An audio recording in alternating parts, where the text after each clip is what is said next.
नाज़रीन ख़बर नहीं पिया कि मीरपुर माथेलो में क़ौमी अमन कमेटी ज़िले घोटकी तरफ़ा पाकिस्तान ज़िंदाबाद रैली कढी वई। इकबाल पंप का प्रेस क्लब ताईं रैली कढी वई, जंहिंमें पाकिस्तान ज़िंदाबाद, पाक आर्मी ज़िंदाबाद जा ज़ोरदार नारा हया वया।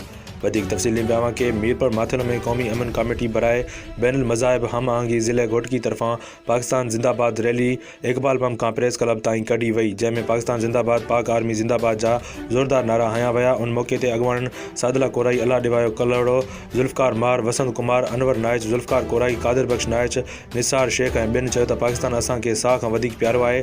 दुश्मन मुल्क हमेशह ग़लति बयान ॾेई पंहिंजी औकात ज़ाहिर कंदा आहिनि। हिननि चयो त असां क़ौमी अमन कमेटी जा 20 लाख मेंबर हर वक़्तु पंहिंजे मुल्क ऐं क़ौम लाइ हाज़िर हूंदा आहियूं। कंहिं बि ज़रूरत नाहे हू असांजे मुल्क ऐं पाक फ़ौज जी ख़िलाफ़ ॻाल्हाइनि, उन्हनि खे जवाबु ॾियणु ईंदो आहे। रैली में क़ौमी अमन कमेटी जे उहिदेदारनि तोड़े मेंबरनि वॾे अंग में शिरकत कई।